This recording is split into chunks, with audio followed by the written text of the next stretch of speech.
Welcome, everyone. Today, we're going to have an in-depth, long conversation about shopping at a cosmetic store in English. Whether you're buying skincare, makeup, perfumes, or hair products, this conversation will help you feel more confident and prepared for your next shopping trip. Yes, that's right.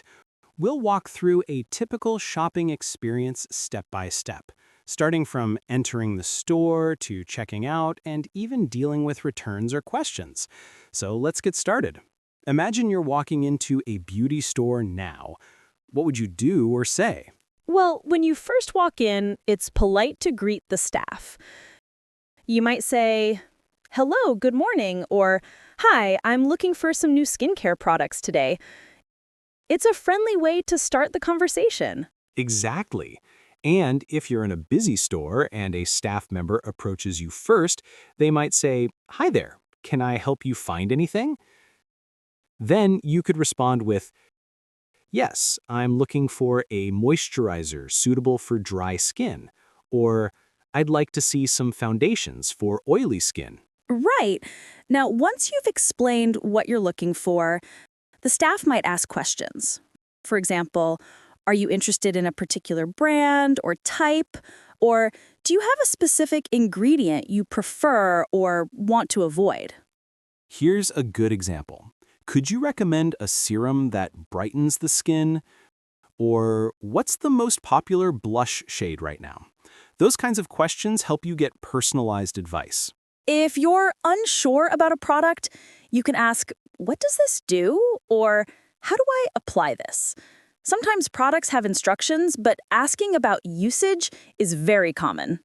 And if you want to try the product first, you might say, "Is it okay to test this on my hand?" Or, "Can I smell this perfume?"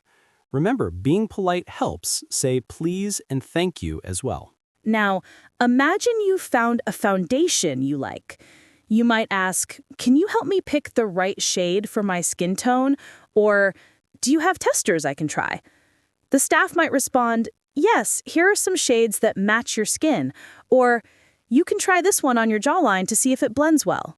Yes, and when testing shades, it's common to test on your face, not just your hand, for the most accurate match. You could say, "Can I try this in natural light?" Or, "Do you have a mirror I can use?" That's very helpful. Now, let's say you're interested in a perfume. You could say, could I smell some of your best fragrances? Or what's the most popular scent right now? Sometimes staff recommend a few options like, this one is a bestseller, or would you like to try a sample? And if you're unsure about the smell, you can ask, "Is this suitable for daytime or evening wear?" Or, "Does this have a strong scent?" Everyone has different preferences, so asking questions helps. Moving on, let's talk about prices. Once you've chosen your products, you might say, how much is this? Or, are there any discounts or promotions today? Sometimes stores have bundle deals or loyalty programs. You could ask, "Is there a special offer if I buy more than one item?" Or, "Do you have a membership card or point system I can join?" Great questions. Now, when you decide to pay, you might say, I'd like to purchase this, please. Or, can I pay with a credit card? Sometimes you might ask, can I get a gift receipt? Or, do you wrap items for gifts? Exactly. Politeness goes a long way. And don't forget, if you need a bag, politely ask, "Could I have a bag, please?" Or, "Do you provide shopping bags?" Now, after purchasing, suppose you realize later that the shade isn't right or you want to return an item. You might ask, what is your return policy?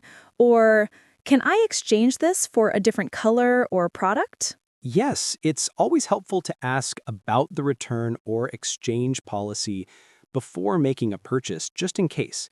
You might say, "What is your return policy?" Or, "Can I exchange this if it doesn't suit me?"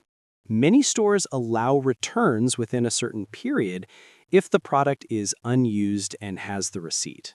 And if the item you bought didn't meet your expectations, you could say, I'd like to exchange this for a different shade. Or, can I get a refund? It's important to be polite but clear about your wishes. Absolutely. Sometimes stores might ask, do you have the receipt? Or was this purchased here? It's always good to keep your receipt until you're sure you're satisfied with your purchase. Now, imagine you're finished shopping and it's time to check out. You'll approach the cashier. You might say, I'd like to pay for these items. Or simply, here's my card. The cashier might ask, would you like a bag? Or do you want to sign up for our loyalty program? It's common to be asked if you want to collect points or receive promotional emails. And when paying, you might say, can I pay with a credit card? Or do you accept mobile payments like Apple Pay or Google Pay? It's good to be prepared with different payment options. After paying, you should say, thank you very much, or thanks for your help. It's polite and leaves a positive impression. Also, if they offer you a plastic bag, just politely accept or decline based on your preference. Now, let's say you're just about to leave and you notice the sales associate helps you pick out some lovely samples or gifts.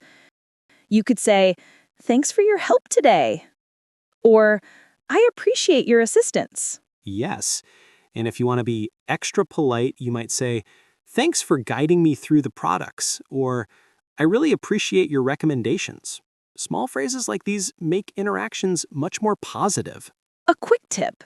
If you're shopping in a country where the culture emphasizes politeness, it's common to say, excuse me, when asking questions or getting attention, and please when requesting anything. That's very important. Also, if you're unsure or don't understand something the staff says, don't hesitate to ask, could you repeat that please? Or can you explain that in a different way? Communication is all about clarity. Well, that covers most of the shopping experience from entering the store to leaving with your items. Use these phrases and you'll be much more comfortable speaking in English at any beauty or cosmetic store. Exactly.